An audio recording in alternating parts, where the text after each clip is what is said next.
So, for those of you guys that have just joined this call, I thought I'd put together this document on Sunday.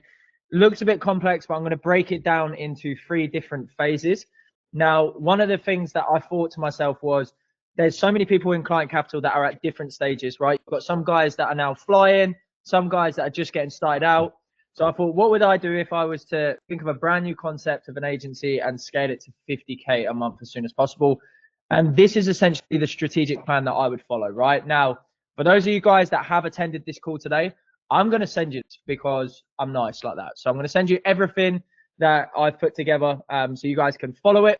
Now, if let's say we go through this and you've got questions as we're going through it, please just ask me because some of the stuff in here might be a little bit complex. Some of the stuff might be a little bit easy as well. So to save it being like a massive like ramble, let's say, just put your hands up if you've got any questions. Does that make sense? Are we good to go, people? Beautiful. Right. So let's start. Now, phase 1. Okay. I've got the little subscribe there because I'm going to put my YouTube link so you guys can subscribe straight after. But phase 1 is going to be clarity and market segment. Now, we talk so much about creating a viable offer that the market genuinely wants, right? And a lot of people, when it comes to offer creation, really don't understand how to put that together. And there's quite a lot of factors when it comes to offer creation as well. So I've broken down some of the factors here so that you guys can really kind of leverage that. So the first thing is to create a clear outcome driven offer by in-depth competitor analysis. So as we continue through this call, I will share some other things as well because we're going to go through all different phases. But in terms of competitor analysis, just to outline it, guys, you have got things like competitor leeching, which some of you already do, which is great. You've also got things like, you know, public websites like LinkedIn. You've got ChatGPT. There's so many things that you can do to actually really understand who your competitors are in the industry. What is it they're doing? Okay. So that's number 1. Always start there. That's literally the first thing that I start with. Then I identify 3 valuable mechanisms that I can integrate to leverage my unique selling point. Okay. So what we need to do, and it will be probably down this box, is think of a return on investment projection. Okay. And this is going to help us leverage a unique selling point. So when you're first starting your agency and you're looking to, let's say, charge 3 to 5K a month for one client, okay, we need to be able to have 3 key elements to our business that we can then use as leverage on our unique selling point so that we can get them a specific return on investment. So the best way of going about this is work backwards. Think about the end result that your client would want. Put yourself in the ICP's shoes and break it down. What are 3 valuable mechanisms that you can integrate to leverage your unique selling point? Then a pricing strategy. Now, there are so many different pricing strategies that you guys can follow. You have got things like retainer models, setup fees, fucking performance-based, whatever you want to do. However, when you are charging a lot of money, you want to have 2 simple pricing strategies. Some people work on 3, by the way, and I'm not saying that's incorrect. You know, high ticket, mid ticket, low ticket, absolutely fine. But 2 is probably most beneficial. Okay. 1 is going to be extremely high, and it will probably be a setup fee that covers a retainer, which I'm going to show you guys in a second, or a retainer that is going to give you that MRR so you're able to scale. Okay. And then a return on investment projection. Now, this isn't your revenue projection, guys. This is what is the return on investment that I feel like I can get with those 3 valuable mechanisms for that client. Okay. Now, that is going to be able to give you an offer that you can charge $5,000. Now, before we go on and move any further, we need to understand the meaning of money, right? Money is exchanged for value. So if, let's say, I don't know, if we look at a simple job, someone give me a really simple job, guys. Someone give me like a basic job. Stacking shelves. Stacking shelves, okay? If you are leveraging your skill set as stacking shelves, unfortunately, you can't go to businesses and stack loads of shelves and make loads of money, right? That is your value exchange is pretty low. And if you are stacking shelves, this is not me taking the piss. This is just general life, right? Same with like barbers, cleaners, things like that, okay? So when you're trying to charge an offer, okay, and you're trying to make an offer, sorry, and charge a client $5,000, we really need to think about the value exchange that we're providing. So not just the return on investment projection, what can we integrate into that business that not many people can essentially do? Okay. And if you don't know how to do that, we need to look at outsourcing as well. So for example, if you guys have $1 million worth of value, someone is going to pay $1 million. Okay. So that just gives you a bit of an understanding. So am I clear on offer creation, people? Obviously there's other things that we can break down, but does that make sense so far? Yes. Yeah. I see a hand up. I don't know if that's because it makes sense or if you've got a question. I was going to ask, so you said about outsourcing. Would you say to include something that you would be outsourcing in your like main offer? So if you don't have the skill set currently and you've worked backwards, like I said, right, and you have a really high value service and you cannot do that specific thing, then that's when you need to outsource that specific thing. Okay. Right. So for example, if you are going to offer some sort of build and release model and you can't do one element of that build and release model, that's when you're going to outsource that build and release. Okay. Right. So you can then essentially still go to market with a service that you can charge thousands of dollars for a month, right? Then we move on to finding the most profitable market niche. Okay. So obviously market research calls, leverage insights from data. For those of you guys that don't know what market research calls are, this is where you get off your ass, you pick up the phone and you start to really understand and test the market. Okay. Now we also need to think more about our ICP. So whenever we're doing high value services, right, we need to put ourselves in the shoe of the ICP, the ideal customer profile. So which ICP could get the biggest return on investment from your offer? Okay. We need to break that down into buckets. So we need to understand what is our ICP? What is our personality of our ICP? Okay. What is it they're specifically looking for? Then which ICP could actually afford your service? So it kind of goes on to what Jack said right at the start of the call, right? He's now targeting businesses that can definitely afford his service. Okay. Because that means he can then charge more. And then the last point is how can we effortlessly find the ICP? If you're creating this ICP in your head, every time I say ICP, feel free to take a shot, right? But if you're creating this ICP in your head and you don't know how you're going to be able to find that ICP, then you are fucked. Okay. So we need to find the element of the ICP throughout all of these key factors. Okay. So what is the ICP? Can they actually afford it? What are the personality traits? What's the problem? And how can we effortlessly find the ICP? So many of you guys are currently targeting loads of businesses, right? And you don't know enough about your ICP. Now, again, competitive leeching, I've mentioned it already. Do it, okay? This is going to give you the most effective vertical to target. So we then move on to the foundations of the offer, okay? So there's a couple of things that you're going to be doing to basically create that value. So we're going to create multiple sales assets. If you're running an agency right fucking now and you don't have loads of sales assets, you are missing out on additional revenue because we can create additional authority. We can target different ICPs and we can use them as nurturing sequences. We can use them as organic lead funnels. We can use them as paid lead funnels, whatever it is. Remember what I said about value exchange. Okay. People get value, people get money. I'm not giving you that stat. That's Alex Hormozy, right? But it's so true. Okay. So we need to create multiple sales assets. We obviously need to do subject matter expert content build authority, right? So this could be on LinkedIn, could be on YouTube, could be on Instagram, whatever it is. Leverage your past experience for trust. So if you've got specific experience in that industry, leverage it. If you don't, skip this step, okay? That's just going to be the building blocks for you launching. Now, we're going to be looking at dominating lead gen. And before we go into dominating lead gen, I'm going to show you another way of dominating lead gen just down here. So don't worry, it's going to go into a bit more detail as well. Okay. So let's zoom back in again. We're going to create the outbound sequence, which is going to be a 3-step outbound email sequence, right? Now, this is dependent on your ICP, guys.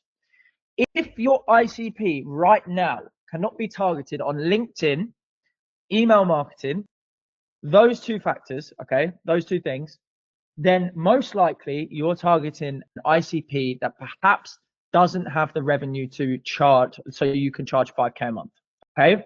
Because the likelihood is they're going to be a small local business. So that should just give you some food for thought. If they're not on LinkedIn, okay, and you don't think they're going to respond to emails because they're sat in their van smoking ciggies, then the likelihood is they are not going to have $5,000 to pay for your service. So remember, that's go back to the foundations of the offer and really understanding your ICP. So you're going to create a 3-step outbound email sequence. You're going to do LinkedIn automations via Dripify. Oh, apologies. Move down here. You're going to get 1 SDR full-time targeting a segmented data list. Now, when we're talking data, we pay people for data. If you want to scrape it yourself, great. When you start making money, please just pay people for data. There's guys like Seb in the group, by the way, who does our data lists sometimes when we need them, and they are fucking insane, right? So make sure that you're paying people for data. Make sure you've got an SDR that's ripping full-time, okay? And if you need an SDR, I'm sure you could probably speak to Jack and Niall, because these boys have built literal call centers, right? So again, speak to those guys if you are at the point where you're going to be scaling and you're going to look at an SDR, right? Inbound funnel. So you're going to need an inbound funnel, and you're going to do this either with a lead magnet or a VSL. And I'm going to break down both of these for you in a second, okay? And you're going to have obviously all of the workflows. So you're then going to move on to organic as well. So right now, what we're doing is we've got a 3-step email sequence. We've got LinkedIn, we've got an SDR, we've got an inbound funnel, and we also have an organic funnel. Now, I've put YouTube here. If you don't want to do YouTube, that's fine. I know an agency owner who does a specific niche, really specific niche. I'm not going to say what it is, right? He just posts lead magnets on LinkedIn, takes them directly to a VSL funnel, and books about 10 calls a week and makes a shit ton of money. So the organic funnel has got to be done. If you're missing that step, that is because your ICP is not on LinkedIn. The good thing about LinkedIn, and I genuinely mean this, right? I'm going to drop some absolute gold here, and you guys will agree, LinkedIn is 2 years behind Money Twitter. So Money Twitter right now, if you are on Money Twitter, you'll know what I'm talking about. Lead magnets were a thing 2 years ago, right? So many lead magnets every single day. That's how people got followers. That's how people got leads. That's how people made money. LinkedIn still hasn't quite got that, right? So there are some people that do it on LinkedIn. There's not enough. And again, it's going to help you create that authority, right? So Jack, you had a question, man. I was just going to say something on that as well. Like, there's an app now that they've released that if you want to post content, all you do is upload the one piece of content and it distributes it on every single social media platform, and you can just do it all in advance. So you don't even need to individually post. It will do it for you. And it's $99 a month. That's crazy, right? There we go. No excuse but to run an organic funnel, okay? So we then go into booking appointments. Now, there's obviously a lot of intricacies when we're talking about booking appointments, right? And I'll break it down on my next phase. But just to give you guys a bit of a concept, multi-channel sequence, right? So this is your outbound. You've got your email sequence. You've got your LinkedIn, okay? You've got your inbound funnel, which is either going to be a lead magnet, okay? Or it's going to be straight book a call funnel, whatever you prefer, okay? This is also going to depend on your ICP as well, because some people say to me, lead magnets don't work. Lead magnets work incredibly well, right? But it does depend on the ICP. So again, when it comes back to the first step of this video, make sure that you're looking at who your ICP is. It's so fucking important, okay? Then you've got your organic, right? And your organic is going to buy some sort of sales asset. So if you followed my step here, create multiple sales assets, you're not going to have this problem. Then you're aiming to stack the calendar with 8 calls a day, right? 8 calls a day minimum on calendar with a 30% close rate, okay? You're obviously going to have your CRM, your automation setup, your sequences. You're going to increase lead quality, and that is how you're going to create a viable sales framework, right? So that is phase 1, boys. That is market segment and clarity, okay? Does everyone understand this, or is it just gone over your heads a little bit? Are we gonna get this Miro document? Of course you are, because you joined the call today. You will be getting this Miro document. Oh, no. PW. How much do you reckon to set stage up? Costs, like taking everything in? A very good question, man. So realistically, there are a couple of costs in this, and if you are trying to dominate and start to achieve 5K retainers and things like that, there are going to be costs involved. I would probably say if you're scaling ads, I would say maybe 30 to 60 pounds a day to start with, right? So you can really, really test the market. And then you're going to scale that very, very quickly, right? So you scale based on close rate, based on, you know, customer acquisition cost, LTV, that type of thing. Email sequence wise, speak to Seb. Seb will probably give you a little bit more information on that. But I know email marketing is pretty cheap if you do it basic. Data scraping, again, you can speak to Seb. He will help you with that. Seb, I don't know if you're on this call, bro, but I'm plugging you right now. I'm going to be honest. Good, fantastic. Glad to see you on the call. And then LinkedIn's about $99 a month, right, for a premium account, and Dripify's like $80, right? Don't quote me. I don't know the prices off the top of my head. If I had to say, and you're going to start taking risks and moving your business forward, I'd say if you're spending around about £600 to £800 a month, you are going to be able to start to build something like this, okay? And I'm going to go down into phase 2 so it makes all a little bit more sense. Cool. So phase 2, this is where we're going to break down the funnels a little bit more, the lead gen infrastructure, and we're going to be looking at it in a little bit more detail. So once we've done phase 1, we've built an offer. We've understood what is the profitable market niche. We've understood the value of our offer. We've dominated a bit of lead gen from a kind of outside perspective. We understand the process of booking appointments, and we look at the conversion framework. We then move on to the implementation. So let's look at the sales asset funnel. One of the steps I said is create a really good sales asset, okay? Now, we can either do this by process selling VSL. So for those of you guys that don't know what a VSL is, it is a video sales letter. This is something where a lot of people hard sell on VSLs. Don't do it, okay? I want you to take a slightly different approach, because your ICP, you have to remember you're targeting businesses. So when you're looking at a VSL that's targeting businesses, we just essentially want to give them so much fucking value and so many testimonials that when they book that call, they feel confident, okay? That is what we're doing. We're building trust, we're building authority, and we're explaining the service a little bit more. Same with the lead magnet. We want to give so much information on the lead magnet, the sales asset, okay? Go above and beyond. So for those of you guys that haven't ever seen a lead magnet, this kind of would be a lead magnet if you want to know, right? So if, let's say, I posted this on my LinkedIn, how I would build X amount, whatever, 5K a month, charging clients, put this on my LinkedIn, got people to sign up. That is how I could funnel people into client capital, right? That's just a lead magnet. So it's the same type of thing. You're providing a lot of value, and then you're getting the exchange for the phone number and email, okay? After that, once we've collected their phone number and email, we're going to be doing, obviously, email software, LinkedIn automation setups, depending on where it is, or your outbound SDR is going to be having a crack at it, okay? And that is the main thing. And then we're going to do the workflows, automations, and calls booked. So we're going to look at the distribution of marketing here, because a lot of people want to see this in different buckets, right? So you've got paid ads, which is going to be, I guess, probably the biggest revenue tap in your business, right? However, with solely relying on paid ads, it can be a bit of a bottleneck sometimes when you have broken systems. So there are times where my paid ads across all of my businesses work incredibly well and everything's sweet, okay? But there's also times where they don't work as well. And that could be down to so many things, as you guys know, if you are running paid ads, right? It could be creatives, copy. It could be the fact that it's Q4 and all the e-com donnies are sitting there spending so much money, right? Black Friday, that type of thing. So we need to look at the different buckets, right? We've got the YouTube organic. Now, YouTube organic is something that a lot of people are doing, which is working very, very well for people. In fact, by the way, I only have like 100 subscribers, and I have funneled in quite a few people from Client Capital solely from my YouTube. So that just tells you that you don't need 100,000 subscribers for your ICP, okay? You really don't. You can create valuable content, simple book a call VSL, straight close, okay? LinkedIn organic. So LinkedIn organic side of things, I'm more on about lead magnets here, okay? I'm not on about just DMing and things like that. That's a different type of outbound, which we'll go over in a second. Email marketing via the email list.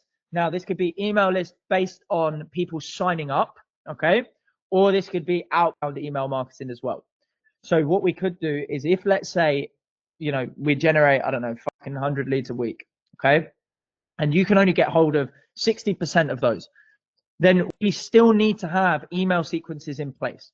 Now, the beauty of Go High Level, most of you guys are on it and you use it, is you can set up all of these email sequences, okay, in advance. And in fact, I know Zub for our business has set up something like 40 emails, right? So when people sign up, it starts that email sequence again, which is really cool, okay? And then SDR dialing as well. Again, this could be outbound or it could be inbound appointment setter dialers, which I will go over in a little bit more detail. So let's go into the lead gen infrastructure. But before I do that, do we have any questions so far?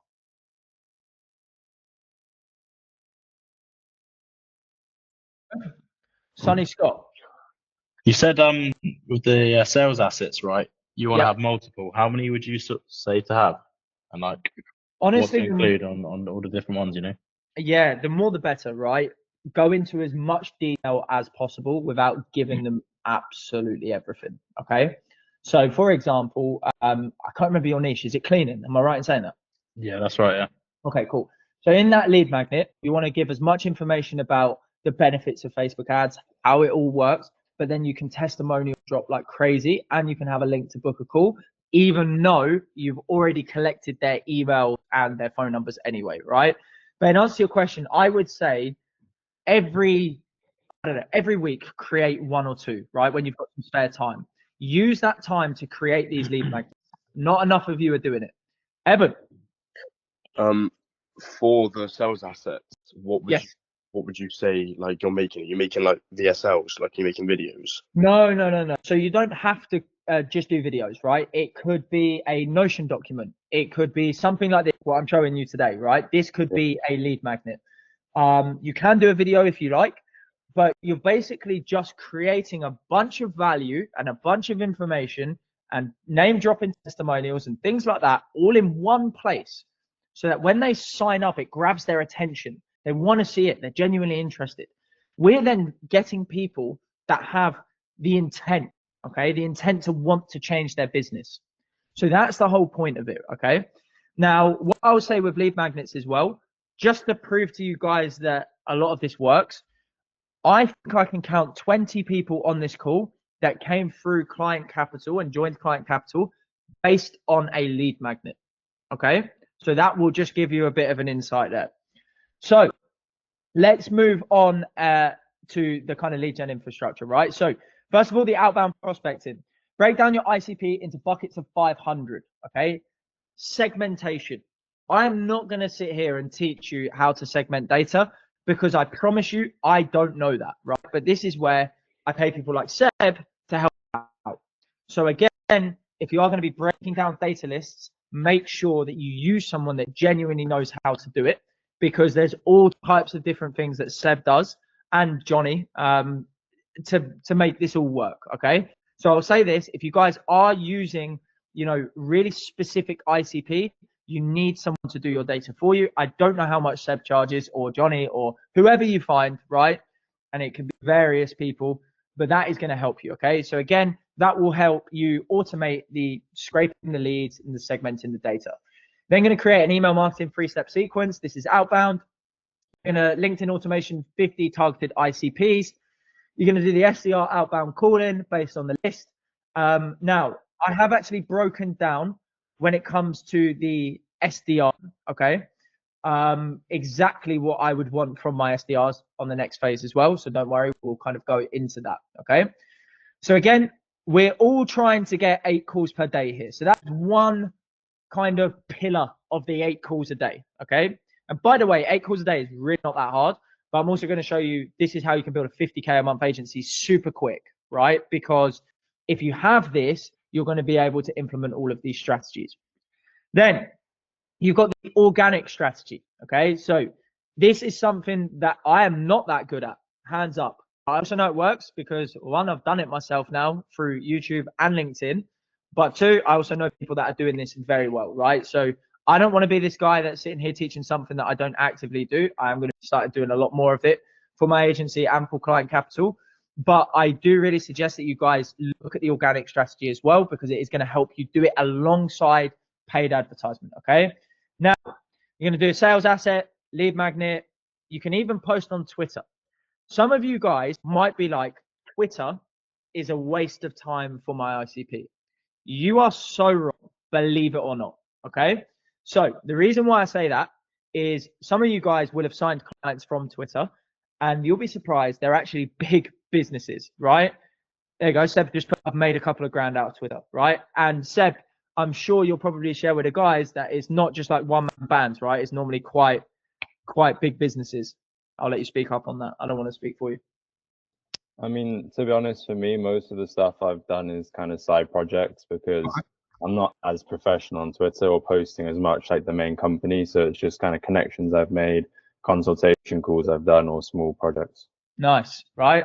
And he's made a couple of grand off Twitter, right? And like Jack said, there's now softwares that allow you to do all the different platforms at once, which I don't know what that is, but Jack, if you don't mind putting that in the chat for the boys, that would be really good.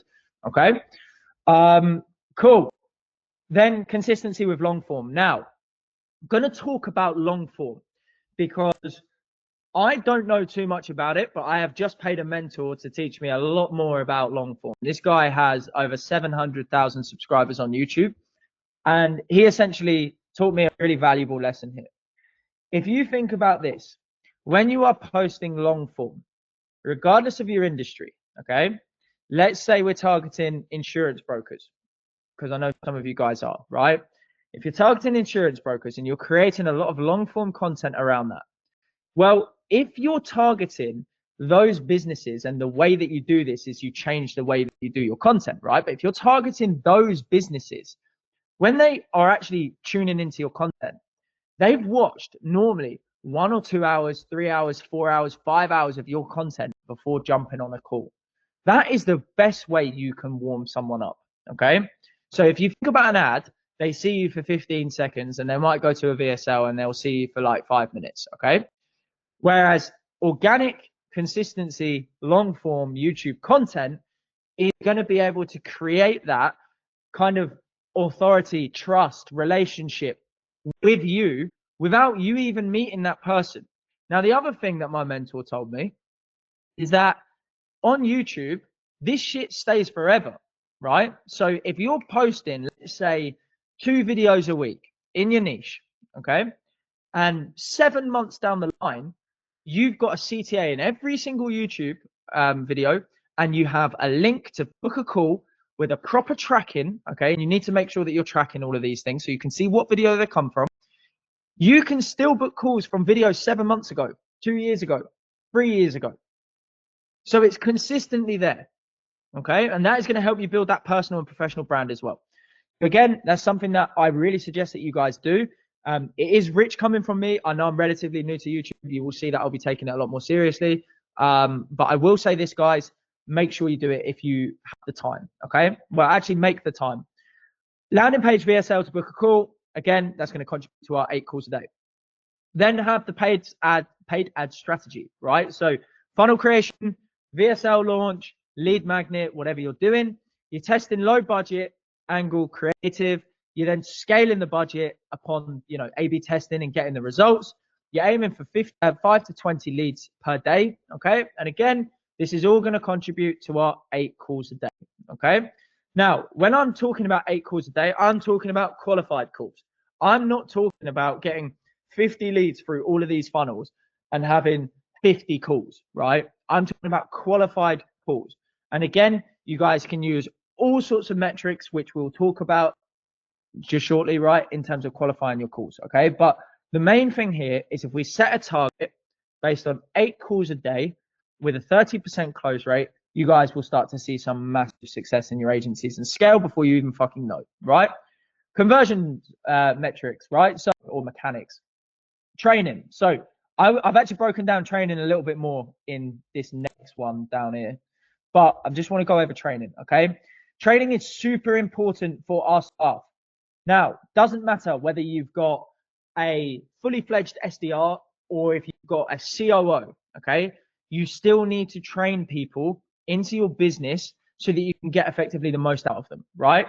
So you need to make sure that you have your setting SOP, your closer framework, your outbound SDR SOP, Loom training videos, weekly meetings, things like that, right? So I'm going to go through the management structure in a second.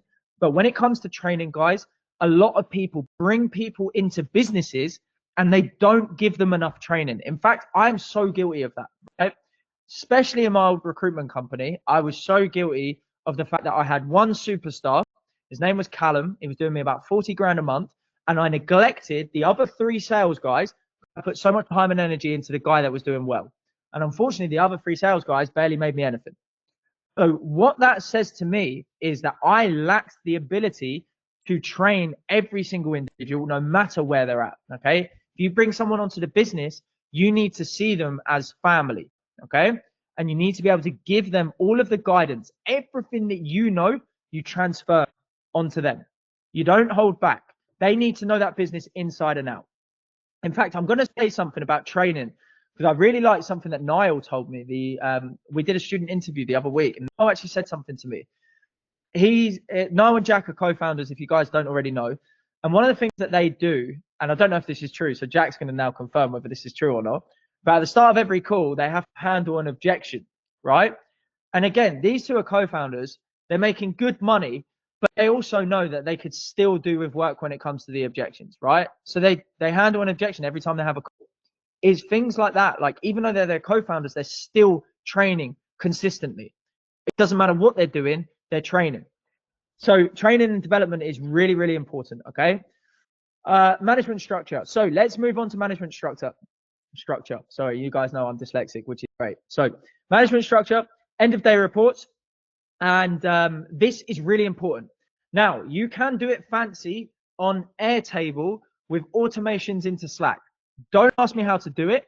Zub set it up. So if you want that, go and speak to Zub, but he's not going to answer to you right now because he is currently in Saudi. All right. So, but end of day reports are really, really important. Does everyone know why? Does anyone not know why they're so important? Tracking, yes, 100%, right? It's data tracking, because we can really understand whether it's down to our training or our leads or our ICP or every single metric that we need can be filled in these end of day reports. And we need to make them also feel accountable of their work. So if you have 2 SDRs full time, eventually when you start scaling, or 3 SDRs, whatever it is, you need a fucking leaderboard, right? They're driven by commission and a basic, but they want that commission. So if we make them do end of day reports, we can create this leaderboard and we can get that competitive nature. Okay. Again, daily targets need to be met consistently. So one of the things that I see with a lot of new business owners, okay, is they will set daily targets, but they'll be so relaxed on their employees not hitting these daily targets. Okay. You might get one guy that's really exceeding them and then the other guys that aren't. These need to be met consistently. Now, the best way to measure whether your daily targets are too much or too little is do it yourself for one day. Okay. You guys, all as business owners, need to be working in the business to begin with. Now, eventually, you're going to remove yourself from the business, which I'm going to show you guys how in a second. But you need to be doing this yourselves so that you can understand exactly what KPIs, what targets, what to put in the end of day reports. Even though you might think, oh, I don't want to do setting, right? I can get a guy doing setting. That's bullshit. Okay. That is absolute bullshit. If you're running the business, you need to have done everything in that business yourself so that you can identify any bottlenecks or really understand the process that you're giving to other people in your team. Okay. So we then move on to incentives and bonuses. Now, this is really important because if you get a superstar, I'm going to mention Callum, right? Callum was my superstar for my recruitment company. I bought him a day Rolex 41. And I did that because he brought me in 300K revenue in 1 year. Now, that's a bit of an extreme example for you guys that are just starting out, right? However, incentivize your people properly. Don't just give them a basic. Don't just give them commission. Give them something that they want. If you don't have the money right now to be sitting and handing out Rolexes, I completely understand that, right? If you don't have the money, give them an incentive by giving them more responsibility, by giving them more training, by giving them more information, by showing them more in the business. Because there's one thing that you'll realize with driven people, they don't just want to be doing that one thing, okay? They want to understand the bigger picture. So bring them in. So if you can't give bonuses as such when you're just starting out, incentivize them by actually bringing them into the business. Give them the opportunity to see the daily struggles and stresses that you're facing and allow them to have a say. Okay? Doesn't mean that they take control of your business, guys, right? But give them the opportunity. Then base salary, right? Base salary is really important when you are getting people on. So I know that was quite a lot of information there. Before we move on to phase 3, does anyone have any questions?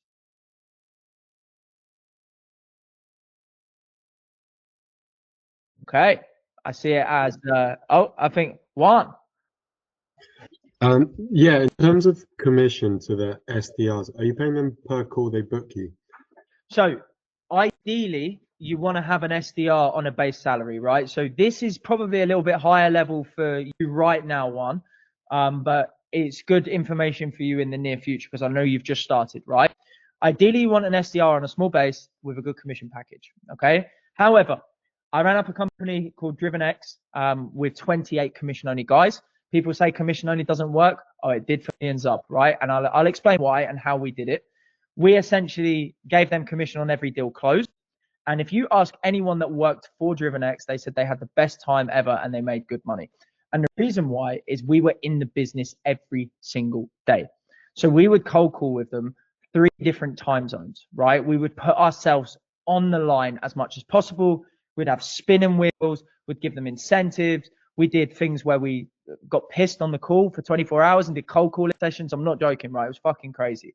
But that's the type of thing that you have to do if you're doing commission only. If you're not doing commission only, then you got to treat it a bit more like a business, right? So you've got to have a base salary if you can. It can be a small base, or you can speak to Jack as well. Jack Jack and Niall have their SDRs offshore, and it's a smaller base, right? And they rip as well. So again, you can look at that.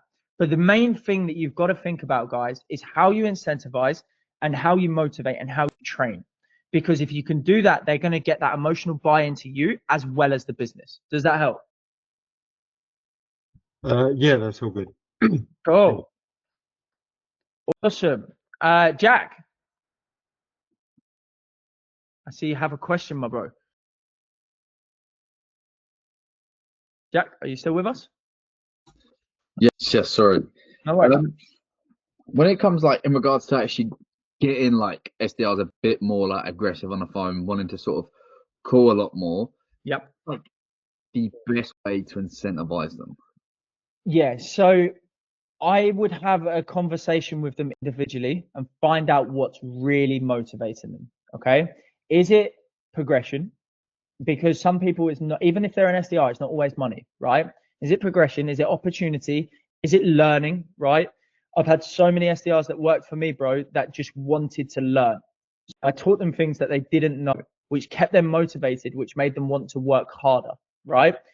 But also it's authority, Jack, okay? And this is where, again, is something a bit hard to learn at first, but you need to make sure that when your SDRs aren't performing, you're breathing down their neck, okay? Because that is going to help you remain that authoritative figure so that they look up to you, but they also work hard for you. Now, obviously, like I mentioned, in terms of getting them to really work hard, just do it with them as well, right? Work with them. Don't work against your team. Don't let them think that you can't do your job, okay? You go in and you show them as much as possible without you giving away your whole business, right? Show them the progression of your business. Show them the kind of process that you guys are taking, where their results go, right? Track as much data as possible and show them the data. You could even invest in a system that allows you to do leaderboards and things like that, right? So there's loads of things that you can do to really incentivize. But I would say the biggest one is have individual catch-ups with people, understand what it is that motivates them to want to get to that next level. See how bought in they are into you and your business, and then continue to work towards their goals. Okay. Cool. Cool. Oh, I think there's one more question. EW. Just quickly, alongside training up SDRs with your own knowledge and what you've done before and how you do things and your process, is there anything that you use in particular to train up your SDRs? How do you get them up to standard apart from just yourself? I don't let SDR start unless they have done like a 2-week absolute boot camp with me and my team, right? So I give them absolutely everything when it comes to training, and it's mainly because I've made the mistake in the past, right? I've had it where I've had just people start and it's not got the results. If I'm hiring someone for my agency, I want to make sure that they have absolutely every tool that they need, so every system, communication channels, and understand their role properly. So you can do things like role play with them.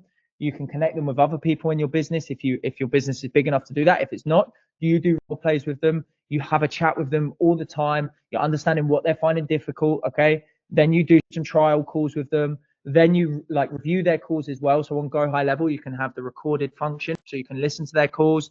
Say to them that you're going to ask them to pick out one bad call and one good cold call. Okay. And you can review both of those at the end of every single day. So it's that type of thing before you get someone started, giving them all of that information. Sonny Scott. Can they record their calls on Go High Level? Yes. I didn't even know that was a thing. Yes. You can turn on the feature. Don't ask me how. Ask someone who knows how to work Go High Level. But actually, it's really simple. I think it's really, really simple. It just depends if you're using Twilio or if you're using the other one. I can't actually remember, but I will get Zub to message you on that. Yeah, nice one, mate. Cheers. It's literally all you do is you go on settings and phone calls and click record phone calls. There we go. There it is. Jack, the man. Right. So phase 3. Okay. Phase 3 is a little bit more like shorter. So don't worry. I'm not here to fry your brains anymore. Right. Lead flow target 30 leads per day. Okay. As an absolute minimum, this is what we need to do. And this is across all of the buckets that we've discussed. Okay. So 30 leads per day. And then we're going to be optimizing the ads. Okay. And I'll go through this in a second. We're going to ensure the appointment flow, right? So we're going to target 8 qualified calls per day. This is what we really need, the 8 qualified calls per day. Okay. As we scale, we're going to go more appointments, and I'll show you in a second. Close rate, we need to have a 30% close rate. So if you're not tracking your data when it comes to closing, then please start tracking your data. Track everything from sharp rate to close rate to objections, everything. Because the only way you are going to scale and charge so much more is by tracking the data that you need to be able to do so. So if you realize like that there's a shit show up rate or a shit close rate, you've already got to your bottleneck. Okay. You don't have to sit there and wonder where it's all gone wrong when you look at your finances at the end of the week or at the end of the month, right? You don't have to go, oh shit, I don't understand why we only made 30 grand this month, right? We should have been doing 40. Where's that gone wrong? We can literally look at the data every single day and we can see the progression of our business growth. Then as we kind of scale and we go further, we optimize ads, we get more appointments, and then we're going to replace you for closers. Right now, we're only going to scale top performing campaigns. We're going to implement more SDRs. We're going to scale the ads, review nurturing sequences. And then the biggest thing is removing you from working in the business to on the business, right? So just to summarize, guys, everything that we've covered today, okay? We've got 3 phases, in terms of what I would do if I was starting again. And I wanted to create a value-driven offer that I could charge $5,000 a month as a minimum. I would be looking at creating an offer that the market wants. I would find the most profitable market niche. And again, you guys will get this document after. I would create the foundations of the value in the offer, which is going to be the sales assets. I'm going to be dominating lead generation because this is the most important thing. Booking appointments and conversions. Now, as you can see, what I've done is I've broken down absolutely everything from a sales asset funnel to a lead gen infrastructure, okay? Because this is going to give me clear clarity as to where I'm going to get these calls a day. Because so many people say they want to make, I don't know, 100 grand a month, right? But they don't know how the fuck to do it. So you can use this and you'll be able to get there. So again, I'd be looking at my lead gen infrastructure. I'd be doing the outbound prospecting. I'd have an organic strategy. I'd have a paid ad strategy as well. Then I'd be looking at my conversion metrics, so things like training, management structure. And then what I would be doing is looking at this to optimize and manage it essentially. So this is really, really simple to follow. And the reason why I put this in here, because this just kind of gives you like that further mind map as to where you need to be. We're looking at lead flow, appointment flow, close rate. Okay. We've got our target and we know what we need to do. Essentially, we optimize the ads, we get more appointments, and we replace you for closers. Okay, and this is going to make you to work on the business, not in the business. That was a fucking mouthful, but yeah, boys, I hope you found this really useful. So I guess we'll go around the call now and see if you guys have got any questions. Let me know if you found this style of call as well useful as well. Banger. I love the banger. Has anyone got any questions? Oh, Sonny, go for it. Josh. Sorry, I just let my hand up. No worries. Josh, any questions, bro? Yeah, so when would be the right time to obviously hire a SDR or appointment setter or things like that? When is the right time to kind of pull that trigger? So I think it depends on a couple of factors, right? So one, it depends on time, and two is cash flow, right? If you've got the cash flow and you've got a bit of time, I would say scale the ads first, and I would look for an inbound dialer first, right, to do the appointment setting. So break down each responsibility in the business, what's taking the most amount of time, how do we then replace that, value exchange with someone in the business that can help us, right? So for example, if you're just starting out right now, you're running, I mean, you've got a couple of clients now, right? So I'd be looking at scaling the ads, getting an inbound dialer first. Then I'd be looking at nailing the inbound system. While I'm doing that, I'm setting up the organic strategy, and then I'm looking at an SDR once I've got a bit more additional cash flow. Lovely. It's really hard to give like a personalized answer without looking at all of your numbers, bro. But again, track your numbers and you'll be able to really look at this into detail. Evan. No, by the way, I thought the call was brilliant, very useful. What I was wondering was when it comes to like lead generation, whether it be outbound, inbound, or organic, how would you say is the best way to sort of decide what would work for your ICP? Okay, very, very good question, right? So here's what you've got to do. So let me just take you back here, okay? This is where you've got to really do like a bit of an ICP breakdown. Now, I will say this, paid ads will work for all of your ICPs, okay? Organic will work for all of your ICPs and outbound, but it just depends on how you do it, okay? Yeah. So there is a really good saying that you guys can kind of go by. It's not really a saying, but something I heard online before, and I can't remember who it was, but it was really fucking good. You can have one standardized product, right? So let's say this microphone, and we can have 15 different ICPs for this microphone. If we use one channel of marketing for that microphone, we're not going to attract all 15 ICPs, right? So we're using different channels to funnel them into the same product, okay? Now, in answer to your question, that's just like a bit of a thing. You need to break down your ICP properly, right? And the best way you're going to do that is competitor leeching. You're going to be looking at your competitors. Are they running ads? Are they running an organic system? How are they doing their outbound? You're going to leverage insights. You're going to market research calls. You're going to break down the personality of your ICP. Can they actually afford the service? Can you find your ICP? That type of thing, right? So you could do like a full-on ICP breakdown. In fact, Seb, I don't know if you've got access to this, but Johnny used to create these ICP profiles, which were really good, right? And Seb, I don't know if you've got access to that, but if you have, I'd love for you to just share that to the boys, if you know what I'm talking about. Let me quickly check our whimsical. Give me 2 minutes. I want to talk about something else. Cool. Not a problem. But yeah, so in answer to your question, bro, break down the ICP as much as possible, and you're going to do this realistically by looking and working backwards in terms of the offer, looking at competitors, leveraging insights, and really understanding that ICP on a higher level. Jack. If you don't use ChatGPT and you don't have Pro, you should. Yep. It's just released something called Deep Research, and it will actually scrape the internet research and give you all of the fucking websites. I've been using it all day. I've had it scrape about fucking 200 websites. I've got so much information. We're about to put something together that's going to make us a lot of money. But you can research using ChatGPT now, and it will scrape websites, and it will like do some deep research. It takes about 10 minutes every time you set it to do the task, and you can get so much fucking value as long as you ask a good question. But there's also another AI. If you're shit at writing prompts, there's another AI that will teach you how to write good prompts. If you just send across like what you're actually trying to achieve, it will then write a good prompt so you get a better response from ChatGPT too. Beautiful. Thanks for the insight, bro. What's that one called that helps you with the prompts, please, mate?